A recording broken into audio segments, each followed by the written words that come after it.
दोस्तों, अगर किसी की वाइफ बिना किसी रीजन के उसे छोड़कर अपने माँ बाप के पास या कहीं और चली जाती है और पति पर दहेज के केस या मेंटेनेंस का केस करने की धमकी देती है, तब पति को क्या करना चाहिए जिससे वो झूठे मुकदमों से बच सके।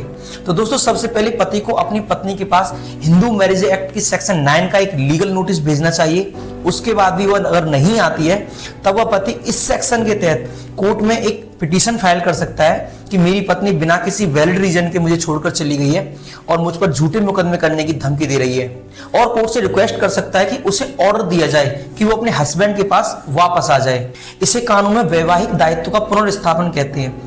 अब सवाल ये आता है कि कोर्ट ऐसा ऑर्डर कब देगी। तो कोर्ट पहले ये देखेगी कि आप सच में पत्नी बिना किसी सॉलिड रीजन के साथ नहीं रह रही है या उसके साथ डोमेस्टिक वायलेंस, हरासमेंट या चीटिंग जैसी कोई वजह हो, क्योंकि कोर्ट किसी को जबरदस्ती साथ रहने के लिए फोर्स नहीं करेगी।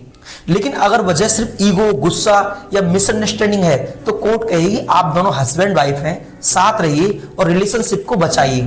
अगर कोर्ट का ये ऑर्डर आने के बाद भी वाइफ वापस नहीं आती है, तो 1 साल के बाद पति डाइवोर्स पिटीशन फाइल कर सकता है, और ये बात बहुत कम लोगों को पता है। सेक्शन 9 का मेन पर्पज किसी को मजबूर करना नहीं है, बल्कि रिलेशनशिप को बचाना है, क्योंकि लॉ भी चाहता है कि पति पत्नी के बीच दूरियां कम हो, बढ़े नहीं। ऐसे ही कानूनी वीडियो के लिए हमारे चैनल से जुड़े। Thank you.